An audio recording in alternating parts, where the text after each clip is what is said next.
The primary purpose of the customer category is to find default settings applied to customers, and each customer is assigned to a customer category.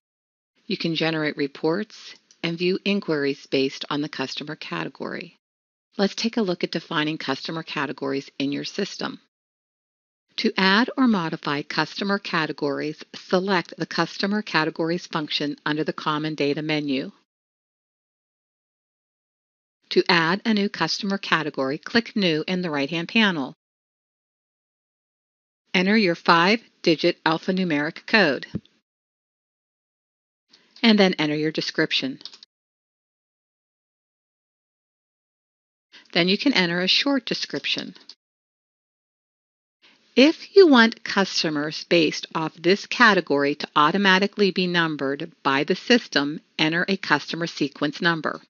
I don't want my customer numbers to be auto-created, so I will leave mine blank.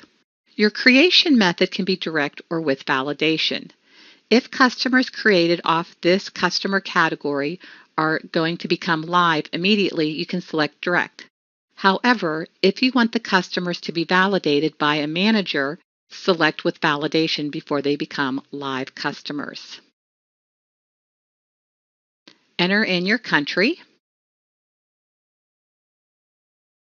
and your currency. Your customer type can be normal or miscellaneous.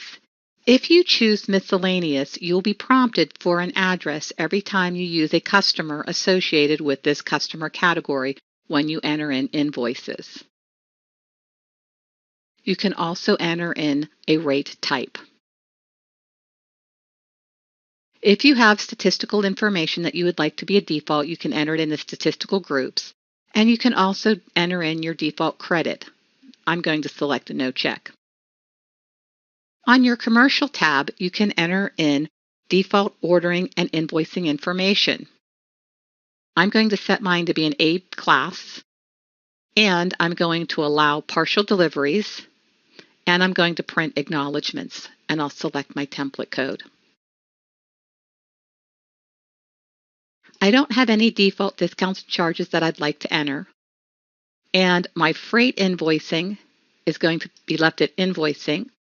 My invoice period is going to be monthly, and my invoice mode is going to be 1 per order. My due date is going to be based off my invoice date, and I will leave my sales rep information as is. On my Financials tab, I enter in my default accounting code.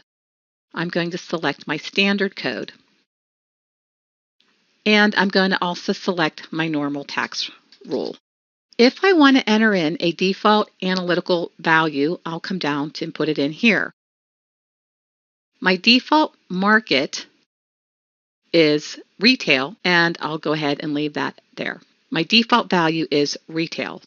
If I needed to add a default dimension type, I would need to do that under Setup, Organizational Structure, Default Dimension Types. I can only add in default dimension values here. I can set a default payment term. I'm going to select 20% prepayment.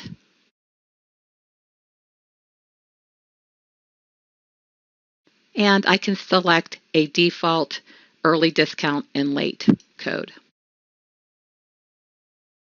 And I'll select the 1% after 20 days. I can enter in a default payment bank. And I can also enter in a default reminder group. My reminder type is going to be global by date, meaning I want to send out my reminders based off my 30, 60, or 90-day thresholds. And I don't have a minimum amount. And also, if I do want to send out notices or statements, I want them to be sent on a monthly basis. On my Deliveries tab, I can enter in default shipping information by default sales rep, if I want to print out picking tickets, what type of delivery mode I want, and what work days does my customer work. I'm going to leave these all unchecked. Once I have all my default information entered in, I click Create. In this lesson, you have learned there are 4 tabs when defining the customer category. The Description tab has the customer sequence for generating customer IDs, general characteristics, and statistical information. The Commercial tab has default order and invoicing information. The Financial tab has accounting and analytical information. And finally, the Deliveries tab has default shipping information.